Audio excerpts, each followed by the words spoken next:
Hello everyone, I'm Roadrunner, And I'm Night Browser. and we can finally welcome you back to a new episode of Rock and Alt Read-Through on this spanking new channel to go along with it as well. I had some life stuff come up, and now that has resolved, we can start up the show again. And the theme of this episode is mostly Barbie, so let's get right into it. One thing that is completely new about our top 10 is the Rock and Alt wall has vanished Let's go. and has been gone for some time now. So we don't have to worry about that anymore. um, so just to start us off on our top 10, on its fourth week at number 1, we have Need a Favor by Jelly Roll on an enormous radio run, along with some strong sales and decent streaming to boot. This is going to be here for some time, depending on how stable its radio is going to be. Yeah. Unless, Yeah. Right. the Oh yeah. So right now it's starting to get some ads from pop pop, radio. Yeah. which is scary considering how much radio it already has. Yeah.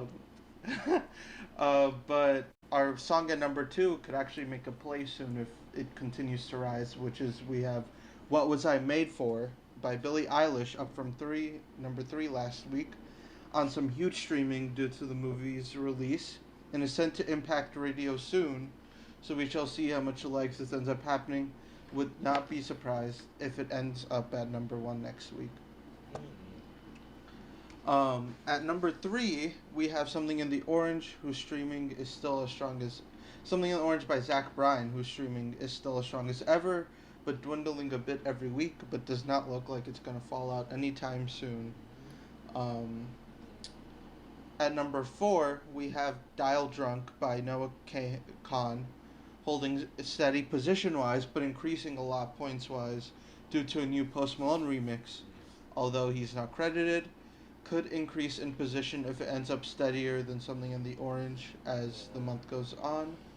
Yeah. Um, Yeah. I'm still waiting for that pop radio push. Currently, it's only yeah, getting pushed to an alternative and adult alternative radio. yeah, it was promoted to pop, but they seem to be slow to pick it up so far. Oh. So hopefully it picks up some legs later on. Um, we actually have a song debuting here at number 5, that being "I'm Just Ken" by Ryan Gosling. It's here on large. It's here largely from streams with no real sales and radio to boot.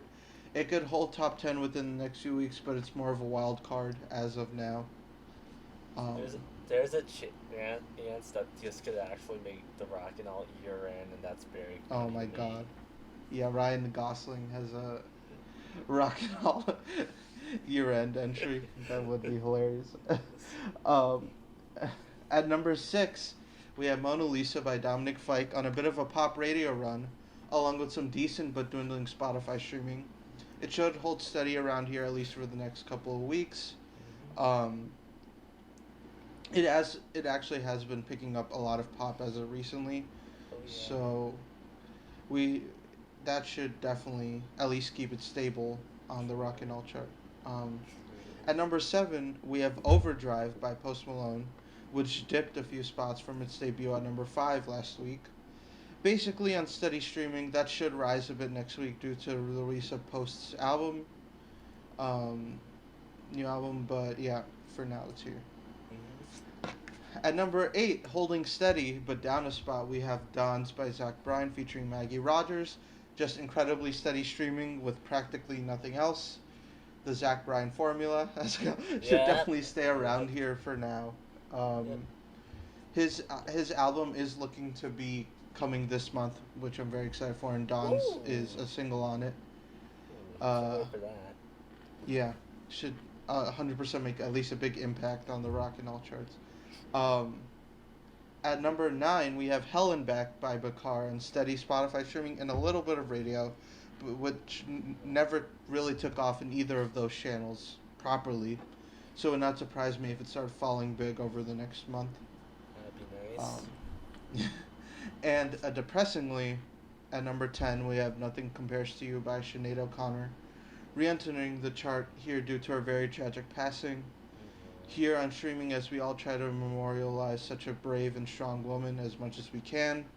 Such an amazing talent, gone too soon. Yeah, may she rest in peace. May she rest in peace. But now it's time to get into our losers and dropouts. We have quite a few losers this week. Why don't you start us off with that night browser? Oh yeah, sure. First up, we got the 8 no contracts outside the top 10 as they continue to drop as streaming slows down. Down from number 10 to 15, we have Fall Out Boy's cover We Didn't Start the Fire as streaming slips. It's not slipping and not off, in my opinion. Yeah. Next up, we got Need To by Pine Grove as it loses from 15 to 21. Blue Hair Girl by TV Girl drops to 27 to 21 on its 20th week as it looks to go recurrent next week.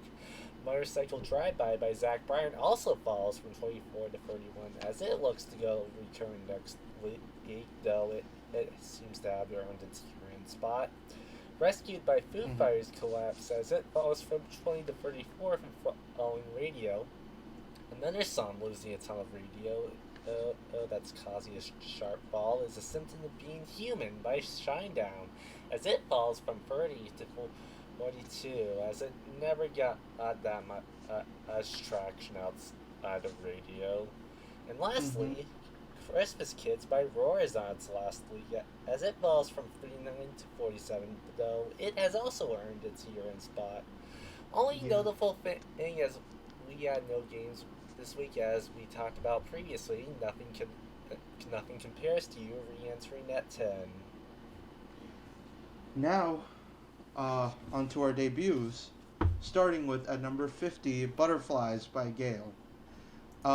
So this song just doesn't work at all. It heavily and sloppily uses a sample from Butterfly by Crazy Town, and it just really seems crammed in there for nostalgia effect.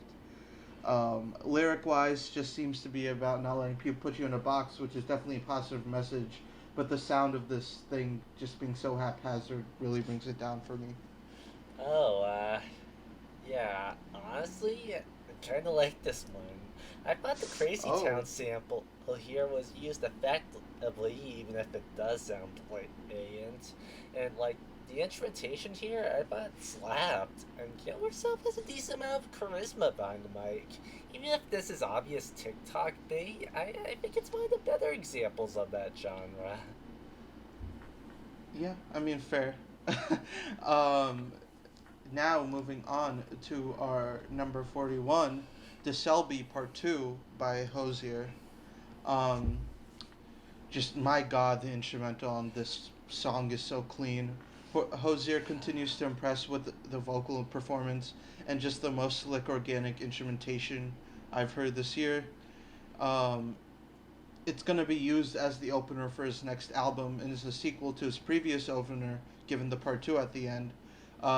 This is also based on the thoughts of a fictional philosopher called the Selby in one of Hozier's favorite novels, and it's about someone's darkness and context to human connection, which is a very interesting topic. Just a great all-around track, and highly recommend. Yeah, this one. Yeah, I'm not as crazy as this one, to be honest, but this one's still pretty good. Yeah, then this is coming from someone who hasn't really heard part 1. And as you said, the instrumental is very cool. It's driven by this sturdy but sick bass line, and the transition to a more synth-driven sound of the chorus that part I really like. My only issue is that I think the vocal mixing here can use some work. I think Hozier sounds a bit more muffled than usual, and it does limit some of the song's power for me. But this is still pretty solid. Yeah, that's fair. Up next, we have number 35, Home by HAIM, with HAIM, which is also part of the Barbie soundtrack, but not bad. No part from it really stood out for me, though. It feels like that there's a theme of I'm not fully getting in the song due to it being in context of the movie, although I am picking up some strong feminism themes, which does fit the movie from what I hear. Otherwise, vague lyrics, Um, yeah, nothing really stood out apart from that. Yeah, this one was actually one of my favorite songs from the Barbie soundtrack. The melancholic synth pop instrumentation I just find gravitating. I think it was effectively here. And the Haim sisters' performance are as top notch as ever. Lyrically, it's also strong. They reflect on all the past mistakes in their life, but see them in a more positive light by looking at how they made than the people they are now. So yeah, I thought this one was great. Oh, that's an interesting way of looking at it. I should probably listen to that then. Um, at number 26, we have The Way Things Go by beabadoobee. Um, yeah, I mean, just a really good Lucy from the bedroom pop queen herself. Has a level of chill that I expect from her with a bunch of QT specific details. Everything here is very much in her comfort zone, but she does it and pulls it off very well, so not complaining. Yeah, Bibi Movie is an artist, to be honest, that I respect more than I actually enjoy the work. I see her appeal, but a lot of her music doesn't work for me, and unfortunately, this doesn't change that much. Now, for what it's worth, I like the lyrics here, where she has a lot going through in her mind, following her breakup, and eventually accepting that, well, that's normally what happens during these situations. My main issue with it though is the production, which sounds underway and could use a bit more of an edge to show her Oh yeah, frustrations throughout the song. It's not bad at all, but I just think it could be better. oh yeah. I actually agree with that. The instrumental could could have done much better on that front. Oh yeah. Um, at number 25, we have Hey Blondie by Dominic Fike, which is, again, part of the Barbie soundtrack. And it has that usual hazed out pop rock we've come to expect from Fike. I'm guessing Blondie refers to Barbie herself, and another song which is supposed to parallel themes in the movie. Lyrics seem to be about being the center of attention or wanting to be the center of attention. Overall, a very decent vibe. Oh yeah. As someone who was never that huge on Dominic Fike, this was actually a pleasant surprise for me. I think what helps this one is, like a good chunk of this soundtrack, it was produced by Mark Ronson, who can really Oh, make his song shine. He shows his skill here with the chill guitars carrying the song and the layered sound effects throughout, while keeping Fike's vocal presence to a minimum. It's not trying to be anything more than a short but sweet tune, and I think it does it quite well. oh yeah. I did not even realize that Mark Ronson produced a lot of the songs here. I just thought he produced Dance the Night, but wow, then yeah, I can see how that kind of lines up. Um, number 19, we have Journey to the Real World by Tame Impala. Um, this doesn't have too much for me to chew on. It's a great Tame Impala instrumental with some baseline lyrics about discovering a new place, but really the instrumental is a true highlight here as it's with such a small runtime. Um, it really gets a chance to stand out. Yeah, like the Rover said, not this one doesn't have a lot to say. It's just a minute and a half and has minimal lyrics, but it's just what Parker does best, making chill, vibrant, psychedelic music. Mm-hmm. Now, on to the surprise, but not really, because we have number 17, Push by Matchbox 20. Um, this song was featured in Barbie, but is not on the soundtrack. And yeah, just a great track from this popular band from the late 90s to the 2000s. From what I saw in Genius, it's from the perspective of someone in an abusive relationship, as Rob Thomas was a victim of such relationship. Um, he was trying to imagine what he was, what um, his old part from his old partner's perspective during that time. Um, and yeah, he actually annotated almost every lyric there, which was it was very interesting to read through, Oh yeah, and uh, overall a very interesting inclusion to the movie as well. Definitely a great song. yeah. Uh, uh, this one, this might be a hot take, but Push has never really done that much for me. Now, I understand why this one's still like you said, the lyrics were up honest, details the perspective of his former girlfriend's abusive relationship with someone. I'd imagine that likely stood out at the time, especially within all the other softer alt rock it was sharing in your playlist. And I think they're pretty good for what they are. However, what kills it for me is just everything else. It doesn't sound particularly engaging, and to me, in that aspect, it doesn't stand out within a lot of like that era, late '90s softer alt rock. I feel like it just doesn't really fit the subject matter either. It sounds a bit too chipper. So yeah, not huge on this one, Oh, unfortunately. yeah, I could actually see that. Um, but yeah, to round things off, at our number 5, we have "I'm Just Ken" by Ryan Gosling. Uh, I mean, this would probably hit a lot more if I've actually seen the movie, which I'm probably going to get to this week. But this is still way better than I expected. It first starts off as like a cheesy '80s ballad Uh, that does a switch up into like a rock thing and then into a synth pop rager. These lyrics are about examining his place as a Ken to someone's Barbie.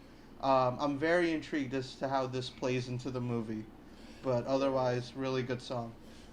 Yeah, like Roadrunner, I'm at a weird position with this one because I've also yet to see Barbie, and I also get the feeling this would work better with context. With all that said, though, this one's awesome. For one, who Yeah, knew Ryan Gosling was a great singer? And secondly, this just sounds cool.